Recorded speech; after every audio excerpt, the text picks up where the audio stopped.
Hello, greetings everybody, and welcome back to another episode of the TED in Your Head podcast. I'm your host, Ted Moreno. I'm a certified clinical hypnotherapist and high performance coach.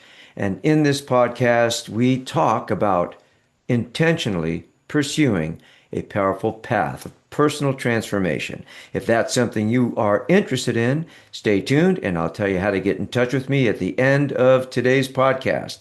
For now, let's get into the topic of our episode today, which is overwhelm. Overwhelm. And this may be one of the most important podcast subjects that I talk about. The fog of overwhelm, the trance of modern life. A story. A few years ago, I found myself driving through the worst fog I had ever seen. I couldn't see the road. I couldn't see the lane lines. All I could see were two faint red brake lights of the car ahead of me. Pulling over didn't feel safe. Stopping didn't feel safe. So all I could do was grip the steering wheel, follow those dim red lights, and hope that the driver in front of me knew where he was going. I had no clarity. I had no bearings, no point of reference. I was feeling very anxious. I was overwhelmed by the fog. And honestly, that's how modern life feels for a lot of people. We wake up already behind. Emails, bills, deadlines, traffic, texts, notifications, responsibilities, decisions, noise, pressure, worry. One demand after another after another. Are the tires on your car okay? Did you call your mother back? What are you making for dinner? Did you pay that bill? Schedule the physical? Answer that email? Fix the faucet? Prepare for retirement? By the time many people finally lay down at night, they're mentally exhausted, but somehow still unable to relax. This is the fog of overwhelm. And for many people, it's no longer occasional. It's become a way of life. Understanding overwhelm may be one of the most important things you can do for your mental and emotional well-being. So, in hypnotherapy, we talk about something called message units. This is what you learn in hypnotherapy school. Message units are all the bits of information, stress, stimulation, emotion, and input constantly flowing into your awareness.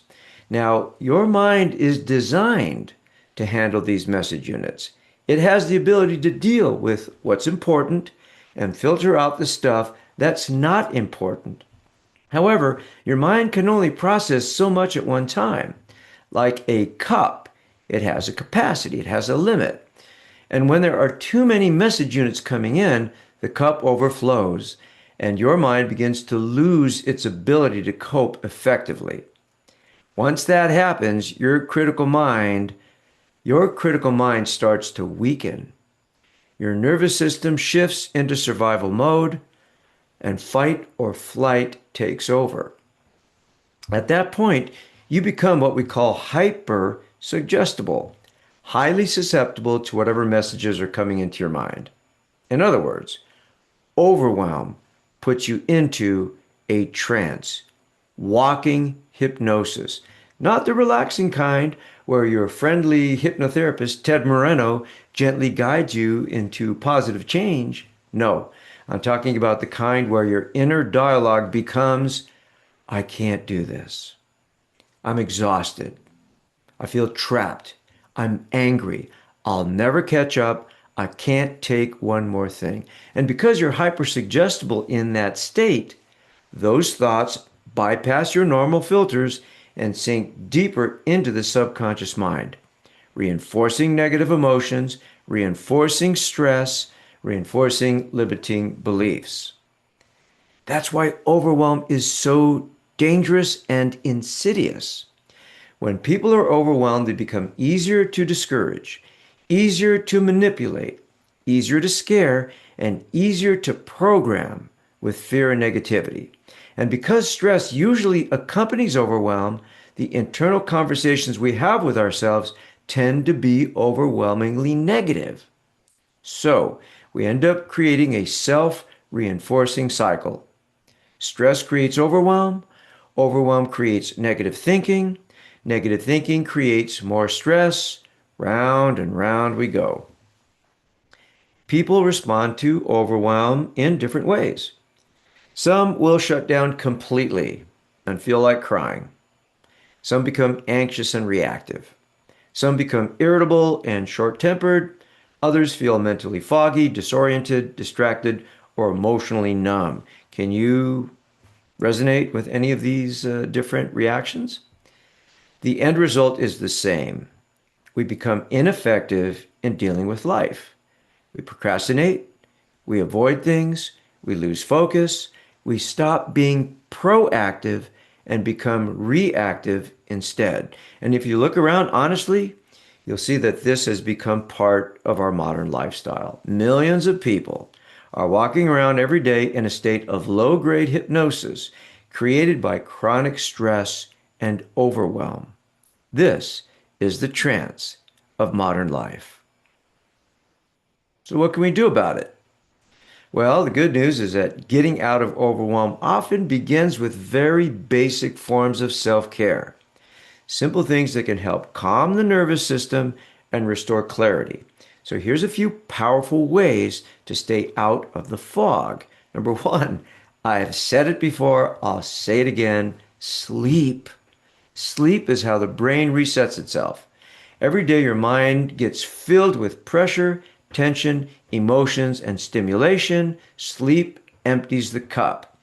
Here's what you want to do. You want to go to SoundCloud, right? SoundCloud.com, which hosts my podcast. Do a search for episode 361, 7 Tips for Good Sleep. Go to tedmoreno.com/blog and you can read the text and click on links to find this particular podcast. So you want to protect your sleep schedule. Reduce caffeine late in the day. Put away electronics before bed. Give your nervous system a chance to recover. More about sleep in the coming weeks. Number two, eat. Yeah, eat food. What a concept.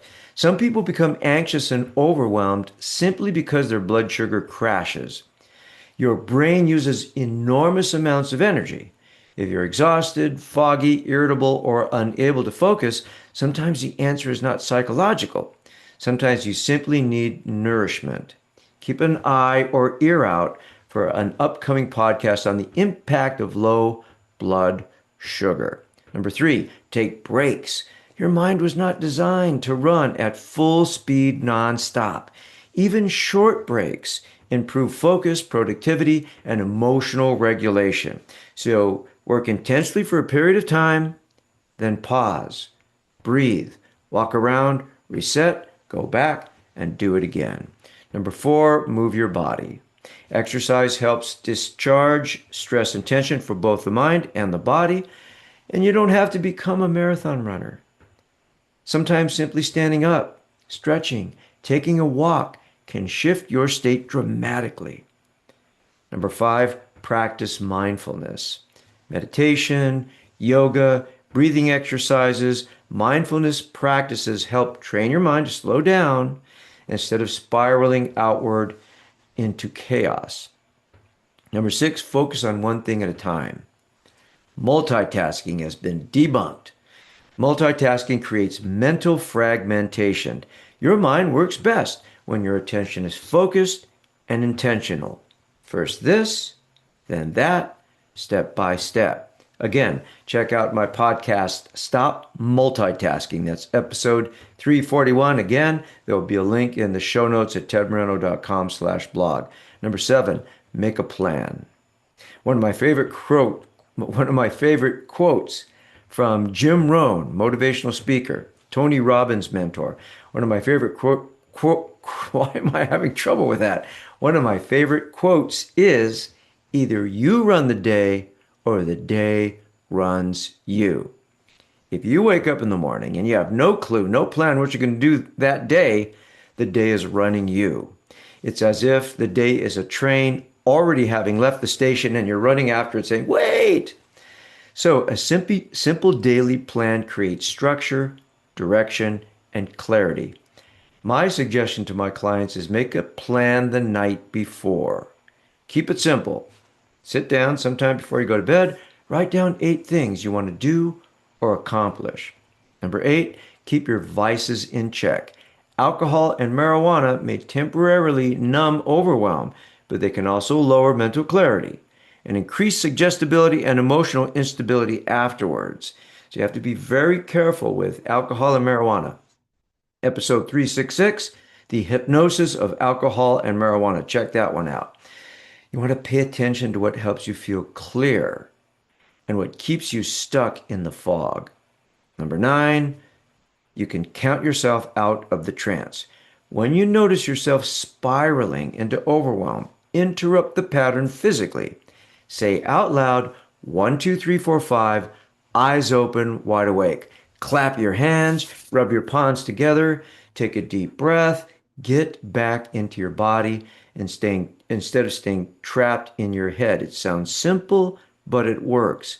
Again, when you find yourself walking around like a chicken without a head, you want to say out loud, 1, 2, 3, 4, 5, eyes open, wide awake.